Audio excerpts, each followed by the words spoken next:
రామచంద్రాపురం గ్రామంలో అన్నపూర్ణమ్మ అనే ఆవిడ ఒక పూటకోళ్ల ఇల్లు నడిపేది. ఆవిడ మొహంలో ఒక తేజస్సు ఉండేది. ఆవిడ గొంతు వింటే ఊర్లో కుక్కలు కూడా తోక ముడుచుకొని పారిపోయేవి. డబ్బులివ్వకపోతే విస్తరాకు కూడా వేయను అని గట్టిగా అరుస్తుంది. కాని ఆవిడ మనసు వెన్న. ఎవరైనా నిజంగా ఆకలితో వస్తే చేతిలో దమ్మిడీ లేకపోయినా కడుపు నిండా పెట్టి, పైగా చేతిలో 4 అణాలు పెట్టి పంపిస్తుంది. ఆవిడకి పిల్లలు లేరు. భర్త రామయ్య పరమ సాధువు. ఆవిడ అరుపులకి భయపడుతూనే ఆవిడకి చేదోడు వాదోడుగా ఉంటాడు. ఆవిడ దగ్గర శేషు అనే పనివాడు ఉన్నాడు. వాడు మహా తిండిపోతూ బద్ధకస్తుడు. అప్పుడే 2 కొత్త బాటసారులు భోజనానికొచ్చారు. ఒకడు సాదాసీదాగా ఉన్నాడు. రెండోవాడు కొంచెం దర్జాగా, జేబులో డబ్బులు గలగలలాడిస్తూ వచ్చాడు. 2 విస్తరాకులు వేసుకుని కూర్చున్నారు. అన్నపూర్ణమ్మ వేడివేడి అన్నం, వంకాయ కూర, సాంబారు, అప్పడం వడ్డించింది. ఒక బాటసారి తృప్తిగా తిని, అమ్మా, నీ చేతి వంట అమృతంలా ఉంది. ప్రయాణ బడలిక అంతా పోయింది. కాని రెండో బాటసారి మాత్రం కడుపు నిండా మెడవరకు మెక్కాడు. ఆఖరికి విస్తరాకు నాకేసి చేతులు కడుక్కున్నాడు. డబ్బులివ్వాల్సిన సమయం వచ్చింది. వాడికి డబ్బులివ్వడం ఇష్టం లేక నాటకం మొదలుపెట్టాడు. ఏంటమ్మా నీ వంట? అస్సలు బాగోలేదు. సాంబారులో ఉప్పు లేదు, కూరలో కారం లేదు. ఇంత చెత్త భోజనం నా జీవితంలో తినలేదు. దీనికి నేను డబ్బులివ్వను. అన్నపూర్ణమ్మ నడుము మీద చెయ్యి వేసి నిలబడింది. ఆవిడ కళ్ళలో నిప్పులు రాలాయి. ఏమన్నావ్? వంట బాగోలేదా? మరి విస్తరాకులో ఉన్న మెతుకు కూడా మిగల్చకుండా ఆఖరికి ఆకు కూడా నాకేసి తిన్నావు కదరా. బాగోకపోతే మొదటి ముద్దలోనే వదిలేయాలి గాని కుంభకర్ణుళ్ళ మెక్కి ఇప్పుడు వంకలు పెడతావా? ఆకలి వేసి తిన్నాను. అయినా నా దగ్గర చిల్లర లేదు. పో. ఒరే శేషు, ఆ తలుపు వెయ్యి. వీడు డబ్బులు కక్కకుండా ఇక్కడ్నుంచి కదలడానికి వీల్లేదు. మర్యాదగా డబ్బులు ఇస్తావా లేక రోకలి బండ తీసుకురానా? ఆవిడ గొంతుకి, ఆ ధాటికి వాడు భయపడిపోయాడు. చేసేది లేక డబ్బులు తీసి అన్నపూర్ణమ్మ చేతిలో పెట్టి తోక ముడుచుకుని పారిపోయాడు. నాయనా, నువ్వు డబ్బులివ్వక్కర్లేదు. నీ కళ్లల్లో ఆకలి, కృతజ్ఞత కనిపించాయి. ఆ దొంగ వెధవ దగ్గర వసూలు చేశాను కదా, అది చాలు. క్షేమంగా వెళ్ళు. ఆ బాటసారి ఆమెకు దండం పెట్టి వెళ్ళాడు. అది చూసి శేషు నోరు వెళ్ళబెట్టాడు. అమ్మగారు, మీరు చాలా మంచివారు. అంతేరా, ఉన్నోడు పిసినారితనం చేస్తే వదలకూడదు, లేనోడు ఆకలితో ఉంటే చూడకూడదు. పద పద, పని చూసుకో. అలా ఉండగా ఒకరోజు మధ్యాహ్న సమయంలో అన్నపూర్ణమ్మ ఇల్లు జనంతో కిటకిటలాడుతోంది. పెంకుటింటి ముందు అరుగుమీద బాటసారులు, కరణంగారు, పంతులుగారు కూర్చుని ఉన్నారు. వంటింట్లో నుంచి కమ్మటి తాలింపు వాసనలు వస్తున్నాయి. అన్నపూర్ణమ్మ పెద్ద గరిట పట్టుకుని వరండాలోకి వచ్చింది. ఒరే శేషు, ఎక్కడున్నావురా? కరణంగారికి మంచినీళ్ళివరా అంటే బావిలో పడ్డావా ఏంటి? శేషు వంటింట్లో ఒక మూల కూర్చుని మిగిలిపోయిన బూరెలు తింటున్నాడు. అన్నపూర్ణమ్మ అరుపుకి ఉలిక్కిపడి బయటకొచ్చాడు. వస్తున్నాను అమ్మగారు, చెంబు దొరకలేదని. చెంబు దొరకలేదా లేక నోట్లో బోరె దిగలేదా? పొద్దున్నే మొదలు పెట్టావా మేత? ముందు ఆ కరణంగారికి నీళ్ళివ్వు. ఏవండి కరణంగారు, ఈరోజు వంకాయ కూర, తోటకూర పప్పు, ఉలవచారు చేశాను. వేడివేడిగా తినండి. అబ్బా, నీ చేతి వంట కోసమే కదమ్మా ఊరి చివర ఉన్న మా ఇల్లు వదిలి ఎక్కడికి వస్తున్నాను. వడ్డించు తల్లి. రామయ్య విస్తరాకులు శుభ్రం చేస్తూ అక్కడికి వచ్చాడు. అన్నపూర్ణ, ఆ కొత్త ఆవకాయ జాడి తీయనా? ఈరోజు బాటసార్లు ఎక్కువగా ఉన్నారు. తీయండి, కాని జాగ్రత్త. ఆ శేషుగాడి కంట పడితే జాడి ఖాళీ అయిపోతుంది. వాడికి ఆవకాయ అంటే ప్రాణం. అందరూ నవ్వుకున్నారు. శేషు మొహం చిన్నబోయింది. అమ్మగారు, నేను ఎప్పుడు తిననండి. రుచి మాత్రమే చూస్తాను. నువ్వు రుచి చూస్తే సగం గిన్నె ఖాళీ అవుతుందరా సన్నాసి. వెళ్ళి ఆ పప్పులో తాలింపు వేయి. భోజనాలు జోరుగా సాగుతున్నాయి. ఇంతలో ఊరి జమీందారు నరసింహం గారు వచ్చారు. ఆయనకి ఆ ఊర్లో చాలా పొలాలు, ఇళ్ళు ఉన్నాయి. అన్నపూర్ణమ్మ ఉంటున్న ఇల్లు కూడా ఆయనదే. ఆయనకి అన్నపూర్ణమ్మ అంటే గిట్టదు. ఎందుకంటే ఆవిడ పేదవారికి తక్కువ ధరకే అన్నం పెడుతుందని, తన దగ్గర పనిచేసే కూలీలు కూడా అక్కడే తిని బద్దకిస్తున్నారని ఆయన కోపం. ఏమే అన్నపూర్ణ, ఏంటిది? మా ఇంటికి ఎదురుగా ఈ సంత ఏంటి? రోజు రోజుకి జనం పెరిగిపోతున్నారు. వీళ్ల గోల వల్ల నాకు మధ్యాహ్నం నిద్ర పట్టడం లేదు. నమస్కారం బాబుగారు. ఇది సంత కాదండి, అన్నం పెట్టే ఇల్లు. ఆకలితో ఉన్నవాళ్లు వస్తారు, తింటారు, వెళ్తారు. ఇందులో గోలేముంది? ఆకలి కేకలు మీకు గోలలా వినిపిస్తున్నాయా? ఆ, నీ అతి తెలివి మాటలు నా దగ్గర వద్దు. ఈ నెలాఖరు కల్లా ఈ ఇల్లు ఖాళీ చేయాలి. నేను ఈ స్థలంలో ధాన్యం కొట్టు కట్టుకుంటాను. అద్దె కూడా పెంచేస్తున్నా. రేపటి నుంచి నెలకి 10 రూపాయలు ఇవ్వాలి. బాబుగారు, 10 రూపాయలా? అంత ఇస్తే మేం బతికేది ఎలా? కాస్త తగ్గించండి. ఎన్నాళ్లుగా మీ దగ్గరే ఉన్నాం కదా. తగ్గించేది లేదు. ఇష్టం ఉంటే ఉండు, లేకపోతే ఖాళీ చెయ్యి. రేపు సాయంత్రం కల్లా పాత బాకీ 50 రూపాయలు నా చేతిలో పడాలి. లేకపోతే సామాన్లు రోడ్డు మీద ఉంటాయి అని నరసింహం వెళ్ళిపోయాడు. అన్నపూర్ణమ్మ కళ్ళలో నీళ్లు తిరిగాయి కాని బయటపడలేదు. అమ్మగారు, ఏంటి కష్టమా? మేమేమైనా సాయం చేయగలమా? అయ్యో, మీకెందుకు నాయనా? మీరేదో దారిన పోయే బాటసారులు. తినండి. ఆ మాటలు విని ఆకలి చంపుకోకండి. తినండి. కాని లోపల అన్నపూర్ణమ్మ మదన పడిపోతోంది. 50 రూపాయలు ఒక్క రోజులో ఎలా తేవాలి? రాత్రి 10 గంటలు. అందరూ వెళ్ళిపోయాక అన్నపూర్ణమ్మ, రామయ్య వరండాలో కూర్చున్నారు. దీపం వెలుతురులో రామయ్య ముఖం విచారంగా ఉంది. అన్నపూర్ణ, ఆ నరసింహంగాడు రాక్షసుడు. రేపు డబ్బు ఇవ్వకపోతే నిజంగానే ఇల్లు లాక్కుంటాడు. మన దగ్గర ఉన్నది 20 రూపాయలే. మిగతా 30 ఎక్కడి నుంచి తెద్దాం? ఏవండి, భయపడకండి. ఆ దేవుడు ఉన్నాడు.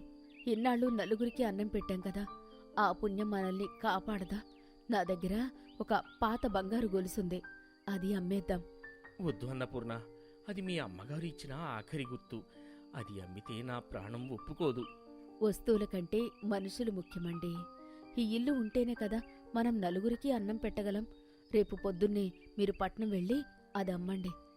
వీరి సంభాషణను అరుగు కింద పడుకున్న పనివాడు శేషు విన్నాడు. వాడికి అన్నపూర్ణమ్మంటే ప్రాణం. అమ్మగారి గొలుసు అమ్మనివ్వకూడదు, నేనే ఏదో ఒకటి చెయ్యాలి అనుకున్నాడు. మరుసటి రోజు ఉదయం శేషు ఎవరికీ చెప్పకుండా బయటకు వెళ్ళాడు. ఊరి చివర ఒక గుడిసె ఉంది. అక్కడ ఒక ముసలి సాధువు కూర్చుని ఉన్నాడు. నిజానికి అతను ఆ రాజ్యానికి రాజు. మారువేషంలో యాత్ర చేస్తున్నాడు.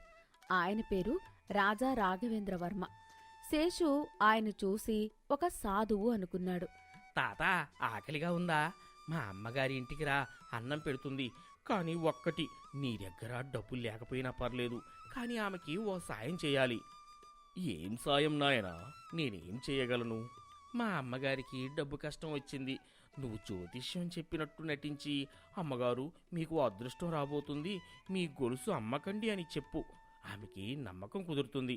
రాఘవేంద్ర వర్మకి శేషు అమాయకత్వం, యజమాని పట్ల ఉన్న ప్రేమ నచ్చింది. సరే పద అని శేషుతో పాటు పూటకోళ్ల ఇంటికి వచ్చాడు. మధ్యాహ్నం అన్నపూర్ణమ్మ చాలా విచారంగా ఉంది. రామయ్య గొలుసు తీసుకుని పట్నం వెళ్లడానికి సిద్ధమయ్యాడు. అప్పుడే శేషు ఆ సాధువుని తీసుకుని వచ్చాడు. అమ్మగారు, ఈ తాతకి చాలా ఆకలిగా ఉందంట, పాపం కదా అని తీసుకొచ్చా. అన్నపూర్ణమ్మ విచారంలో ఉన్న ఆకలిగొన్న వాడిని చూడగానే లేచింది. రానాయనా, కూర్చో. ఏమండి, కాసేపు ఆగండి. ఈయనకు అన్నం పెట్టి పంపిద్దాం. ఆకలితో ఉన్నవాణ్ణి చూస్తూ మనం పనులకు వెళ్ళకూడదు. అన్నపూర్ణమ్మ ఆ సాధువుకి విస్తరాకు వేసి వేడివేడి అన్నం, పప్పు, నీటిగారెలు వడ్డించింది. సాధువు తింటూ అన్నపూర్ణమ్మని గమనిస్తున్నాడు. అమ్మా, నీ చేతి వంటలో తల్లి ప్రేమ ఉంది, కానీ నీ కళ్ళలో ఏదో బాధ కనిపిస్తోంది. ఏమైంది? ఏం చెప్పమంటారు స్వామి, అప్పుల బాధ. ఇల్లు ఖాళీ చేయమంటున్నారు. అమ్మా, నేను కాశీ నుంచి వస్తున్నాను, నా మాట విను. ఈరోజు సాయంత్రంలోపు నీ ఇంటికి సాక్షాత్తు లక్ష్మీదేవి నడిచి వస్తుంది. నీ బంగారం నువ్వు ఎవ్వరికీ ఇవ్వాల్సిన పని లేదు. ఆ గొలుసు జాగ్రత్తగా చూసుకో. అన్నపూర్ణమ్మ ఆశ్చర్యపోయింది. శేషు వెనకాల నిలబడి నేను చెప్పమన్నది చెప్పాడు అని సంబరపడ్డాడు. స్వామీ, మీ మాట నిజమైతే ఈ ఊరిలో ఉన్న పేదలందరికీ ఉచితంగా అన్నదానం చేస్తాను. సాధువు భోజనం చేసి శుభం కలుగుతుంది అని చెప్పి వెళ్ళిపోయాడు. శేషు ఆయన సాగనంపడానికి వెళ్ళాడు. తాత, భలే చెప్పావు, కానీ నిజంగానే డబ్బులు వస్తాయా? లేకపోతే మా అమ్మగారి గొలుసు పోతుంది. నమ్మకం ఉంచు నాయనా, మంచివారికి ఎప్పుడూ మంచే జరుగుతుంది. రామయ్య పట్నం వెళ్ళలేదు. సాధువు మాట నమ్మి ఆగిపోయాడు. నరసింహం తన మనుషులతో వచ్చాడు. ఏమే అన్నపూర్ణ, గడువు ముగిసింది. డబ్బులు తెచ్చావా, లేక సామాన్లు బయట వేయమంటావా? బాబుగారు, రేపు ఉదయానికల్లా ఇస్తాం. దయచేసి ఒక్కరోజు గడివివ్వండి. కుదరదు, ఈరోజే ఆఖరు. ఒరేయ్, సామాన్లు బయట విసిరేయండి. వద్దు బాబు, అది అన్నం ఉడికేకుండా. దాన్ని పగలగొట్టకండి. అన్నం పరబ్రహ్మ స్వరూపం. నీ నీతులు నా దగ్గర కాదు.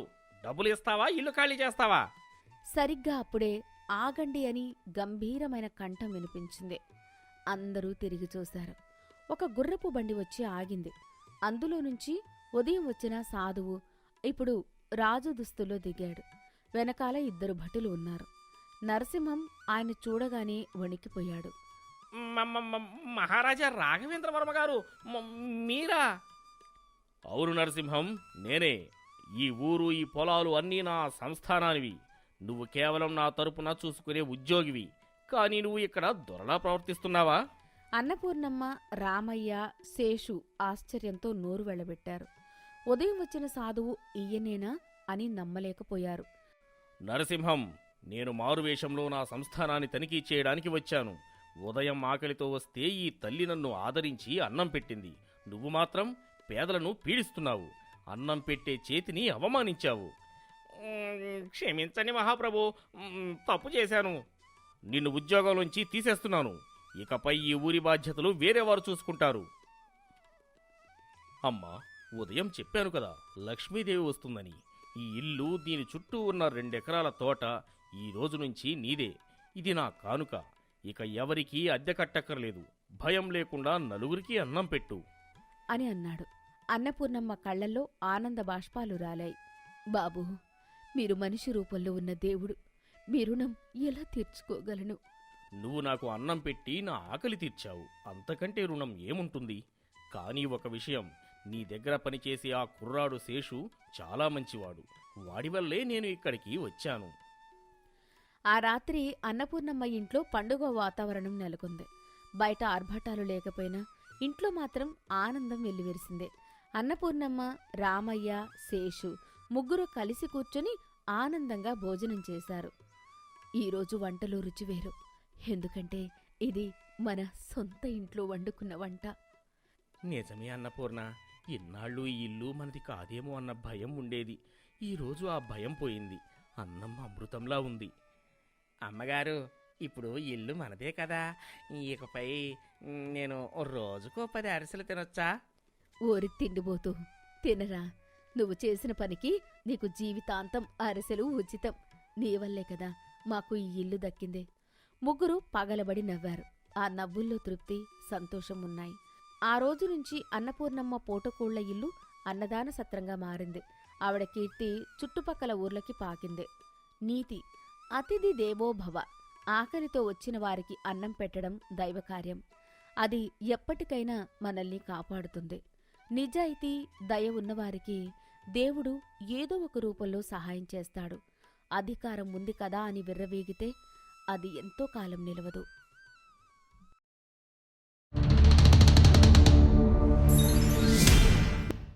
సుందరగిరి అనే పచ్చని గ్రామంలో ఊరి చివర ఒక శిథిలమైన మట్టి ఇంట్లో సోమయ్య అనే రైతు తన భార్య గౌరీ, 10 ఏళ్ల కొడుకు గోపి, 8 ఏళ్ల కూతురు రాధాతో నివసించేవాడు. అతని ప్రపంచం అతనికున్న ఎకరం నేల చుట్టూనే తిరిగేది. కాని ఆ నేల కూడా ఇప్పుడు తనది కాదు. వడ్డీ వ్యాపారి శేషయ్య దగ్గర చేసిన అప్పుకు అది తాకట్టులో ఉంది. వరుసగా 2 ఏళ్లు వానలు పడక, భూమి బీటలు వారి, పంటలు పండక, చేసిన అప్పు వడ్డీతో కొండలా పెరిగి సోమయ్య కుటుంబాన్ని పూట గడవని స్థితికి నెట్టేసింది. వారి మట్టి ఇల్లు వారి పేదరికానికి ప్రతిరూపం. వాళ్ళ ఇంటి పెరట్లో సోమయ్య తాతల కాలం నాటి ఒక పాత మామిడి చెట్టు ఉండేది. ఏళ్ల తరబడి ఒక్క పూత కూడా పూయని ఆ మోడుబారిన చెట్టు ఆశలు అడిగంటిన సోమయ్య బతుకు అద్దంలా నిలిచి ఉండేది. దాని నీడలో కూర్చున్నప్పుడు సోమయ్యకు తన బతుకు కూడా అలాగే మోడుబారిపోయిందని అనిపించేది. ఒకరోజు రాత్రి గౌరమ్మ ఉన్న సరుకులతో గంజి కాస్తుంది. అవి తాగినా కూడా వాళ్ళ ఆకలి తీరలేదు. ఆకలేస్తుందమ్మా. అవునమ్మా, తాగిన గంజి ఎప్పుడూ అరిగిపోయింది. ఆకలికి కళ్ళు తిరుగుతున్నాయమ్మా. ఈ ఒక్క రాత్రికి ఓపిక పట్టండి నాన్న. రేపు మీ నాన్న ఎక్కడికైనా వెళ్ళి ఏదో ఒకటి సంపాదించి తెస్తారు. ఎక్కడికి వెళ్ళను గౌరీ, ఎవరి దగ్గరికి వెళ్ళను. ఊళ్ళో అందరి బతుకులు మనలాగే ఉన్నాయి. నన్ను నమ్మి ఎవరైనా అప్పు ఇస్తారా? ఆ మాటలకు గౌరీ గుండె తరుక్కుపోయింది. పిల్లలు ఆకలితోనే నిద్రలోకి జారుకున్నారు. వాళ్ల ముఖాల్లోని దీనత్వాన్ని చూడలేక ఆమె నిశ్శబ్దంగా పెరట్లోని తులసికోట ముందు మట్టి ప్రమిదలో దీపం వెలిగించింది. అమ్మా తులసమ్మా, నీకు వేరుగా నైవేద్యం పెట్టే తాహతు కూడా నాకు లేదు. నా కన్నీళ్లనే నైవేద్యంగా స్వీకరించు. నా భర్త కష్టాన్ని చూడలేకపోతున్నాను. నా పిల్లల ఆకలిని భరించలేకపోతున్నాను. మా కష్టాలు గట్టెక్కే దారి చూపించు తల్లి. మాకు ఇంకెవ్వరూ దిక్కులేరు.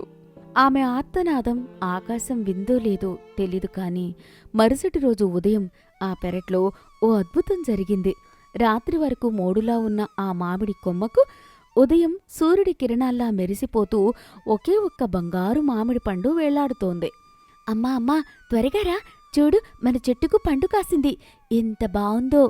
ఏంటి, ఆ మూడు చెట్టుకా? నీకు కలొచ్చిందేమో అంటూనే బయటకు వచ్చి చూసిన గౌరీ, ఆ వెనకే వచ్చిన సోమయ్య ఆశ్చర్యంతో నోట మాట రాక నిలబడిపోయారు. అది నిజంగానే బంగారం పండు. సోమయ్య భయపడుతూనే దాన్ని తాకి చూశాడు. అది చల్లగా బరువుగా లోహంలా తగిలింది. గౌరీ, ఇది ఇది నిజమేనా? దేవుడు మనల్ని కరుణించాడు. మన పూజలు ఫలించాయి. మన కష్టాలు తీరిపోయాయి. ఏమండి, ఇది దైవమిచ్చిన వరం. మన అదృష్టమని గర్వపడకూడదు. దీన్ని జాగ్రత్తగా కాపాడుకోవాలి. సోమయ్య ఆ పండును అత్యంత జాగ్రత్తగా కోసి ఒక పాత గుడ్డలో చుట్టి ఎవరికీ తెలియకుండా పట్టణానికి తీసుకెళ్లాడు. అతని గుండె దడదడలాడుతోంది.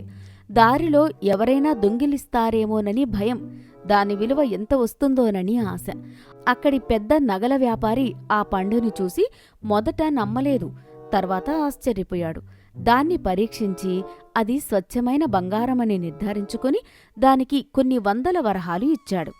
ఆ డబ్బుతో సోమయ్య ముందుగా శేషయ్య బాకీ వడ్డీతో సహా తీర్చేశాడు. ఒరే సోమయ్య, ఎక్కడిదిరా ఇంత డబ్బు? రాత్రికి రాత్రి ఏ లంకె బిందెలో తవ్వేశావా? లేక ఏమైనా దొంగతనం చేశావా? నా అదృష్టం పండింది శేషయ్య. నా దేవుడే నా ఇంటికి నడిచి వచ్చాడు. ఇక నీ దగ్గర చేతులు చాచాల్సిన కర్మ నాకు లేదు. నా పత్రం నాకు ఇచ్చేయి. ఆ రోజు నుండి ప్రతిరోజు ఆ చెట్టుకు ఒక బంగారు పండు కాయడం మొదలైంది. సోమయ్య కుటుంబం తలరాత పూర్తిగా మారిపోయింది. మట్టి ఇల్లు కూల్చి ఆ స్థానంలో 2 అంతస్తుల మేడ వెలిసింది. సోమయ్య పొలం వైపు చూడడమే మానేశాడు. పిల్లల ప్రపంచం కూడా రంగులమయమైంది. అన్నయ్య చూడు, నేను అచ్చం రాకుమారులా లేను? నువ్వే కాదు, నేను కూడా మహారాజునే. ఈ గుర్రంతో నేను ఊరంతా తిరిగేస్తాను. కిష్టయ్య కొడుకు దగ్గర ఇలాంటిది లేదు. వాడికి చూపించి ఏడిపిస్తాను. అవునన్నయ్య, మొన్న సంతలో గాజుల దుకాణం దగ్గర నిలబడితే అమ్మ నన్ను లాక్కొచ్చేసింది. ఇప్పుడు ఆ దుకాణం మొత్తాన్నే కొనమని నాన్నని అడుగుదాం. ఒకరోజు రచ్చబండ దగ్గర పాత స్నేహితుడు కృష్ణయ్య పలకరించాడు. ఏంట్రా సోమయ్య, పొలం పనులు మొదలు పెట్టవా? దుక్కి దిన్నే సమయం వచ్చింది. నీ సాయం కావాలి. పొలం పనా? ఆ బురదలో పని చేయడానికి నాకేం తక్కువైంది? నేనిప్పుడు మీలాంటి కూలీని కాదు. నేను యజమానిని. నా స్థాయి వేరు, మీ స్థాయి వేరు. మీలాగా చెమట వాసన కొట్టుకుంటూ బతకాల్సిన అవసరం నాకు లేదు. ఆ మాటలకు కృష్ణయ్యతో పాటు అక్కడున్న రైతులందరూ నిశ్చేష్టులయ్యారు. సోమయ్య మారిపోయాడని, డబ్బు వాడికి కళ్ళు నెత్తికెక్కేలా చేసిందని అనుకున్నారు. ఇంట్లో గౌరీ కూడా భర్త మార్పును చూసి భయపడింది. ఏమండి, ఒకప్పుడు పూట గడవక మనం ఎంత ఏడ్చామో గుర్తుందా? ఈ కష్టకాలంలో మనకు సాయం చేసిన ఊరివాళ్లను అలా చులకనగా మాట్లాడకండి. ఆ భూమి తల్లి మనకు ప్రాణం పోసింది. ఈ బంగారు పండు మనకు దేవుడిచ్చిన పరీక్ష లాంటిది. దాన్ని చూసి గర్వపడకూడదు. ఆపవే నీ వేదాంతం. కష్టాలు వచ్చినప్పుడు ఏడ్చావు. ఇప్పుడు సుఖం వస్తే దాన్ని చూసి ఏడుస్తున్నావా? నా అదృష్టాన్ని చూసి ఆనందించడం నేర్చుకో. నా పిల్లల్ని మహారాజులా పెంచుతాను. ఇకపై నాతో ఇలాంటి మాటలు మాట్లాడుకో. గౌరీ మౌనంగా ఉండిపోయింది. భర్త అహంకారం అనే నిప్పురవ్వ వారి సంతోషాన్ని ఎప్పుడు కాల్చేస్తుందో అని భయపడింది. రోజులు గడిచాయి. సోమయ్య విలాసాలు పెరిగాయి. కాని ఒక ఉదయం వాళ్ల అదృష్టం ఆగిపోయింది. ఆ మామిడి చెట్టుకు బంగారు పండు కాయలేదు. ఆ తర్వాత రోజూ కాయలేదు. సోమయ్యలో ఆందోళన మొదలైంది. ఉన్న డబ్బు వేగంగా కరిగిపోవడం మొదలైంది. కొత్తగా వచ్చిన స్నేహితులు ఒక్కొక్కరుగా జారుకున్నారు. ఖర్చులు తగ్గలేదు. కాని ఆదాయం పూర్తిగా ఆగిపోయింది. ఒకరోజు గోపి ఏడుస్తూ ఇంటికి వచ్చాడు. ఏమైందిరా కన్నా, ఎందుకీ దెబ్బలు? కిష్టయ్య బాబాయ్ కొడుకు నన్ను కొట్టాడమ్మా. మీ నాన్నకు పొగరెక్కువైంది. వాళ్ళ బంగారు పండు కథ కంచికి వెళ్ళింది. అందుకే వాళ్ళ చెట్టు మూడైపోయింది. మళ్ళీ బిచ్చగాళ్ళయ్యారు అని అంటున్నాడు. ఆ మాటలు విన్న సోమయ్య సిగ్గుతో అవమానంతో కుంగిపోయాడు. గౌరీ చెప్పిన మాటలు, ఊరివాళ్లను తను అన్న మాటలు ఒక్కొక్కటిగా గుర్తొచ్చాయి. నా కొడుకును కొట్టింది వాడు కాదు గౌరీ. నా అహంకారం, నా గర్వం. నా కళ్ళు మూసుకుపోయి అందరినీ దూరం చేసుకున్నాను. ఇప్పుడు ఏం మిగిలింది మనకు? ఈ మేడ తప్ప. అతని కళ్లలో నీళ్లు తిరిగాయి. తన తప్పును పూర్తిగా గ్రహించాడు. మరుసటి రోజు ఉదయం ఎవ్వరితో చెప్పకుండా తన పాత నాగలిని భుజాన వేసుకుని తాకట్టు నుండి విడిపించుకున్న పొలం వైపు నడిచాడు. పొలమంతా కలుపు మొక్కలతో నిండి అడవిలా ఉంది. దాన్ని చూసి ఆ గట్టుమీద కూర్చొని వెక్కి వెక్కి ఏడ్చాడు. భూమి తల్లి, నిన్ను కాదనుకున్న పాపాత్ముణ్ణి నన్ను క్షమించు అని వేడుకున్నాడు. ఆ సాయంత్రం ఇంటికి వచ్చిన సోమయ్యలో పాత రైతు కనిపించాడు. నన్ను క్షమించు గౌరీ. డబ్బు మత్తులో దారి తప్పాను. మనల్ని బతికించే భూమిని కాదనుకున్నాను. నేను మనిషిని కాదు. అలా అనకండి, తప్పు తెలుసుకున్నారు, అదే చాలు. పోయిందేమీ లేదు. మన పొలం మనకోసం ఎదురుచూస్తుంది. మనం మళ్లీ కష్టపడదాం. ఆ మాటలు సోమయ్యకు ధైర్యాన్నిచ్చాయి. ఆ కుటుంబం మళ్లీ ఒక్కటైంది. వాళ్ల దగ్గరకు సోమయ్యే స్వయంగా వెళ్లి క్షమించమని అడిగాడు. కొన్ని నెలల కఠోర శ్రమ తర్వాత సోమయ్య పొలం పచ్చని పైరుతో కళకళలాడింది. పంట చేతికొచ్చిన రోజు ఆ కుటుంబం ఆనందానికి అవధుల్లేవు. ఒకరోజు రాత్రి అందరూ భోజనం చేశాక ఇంటి అరుగు మీద కూర్చున్నారు.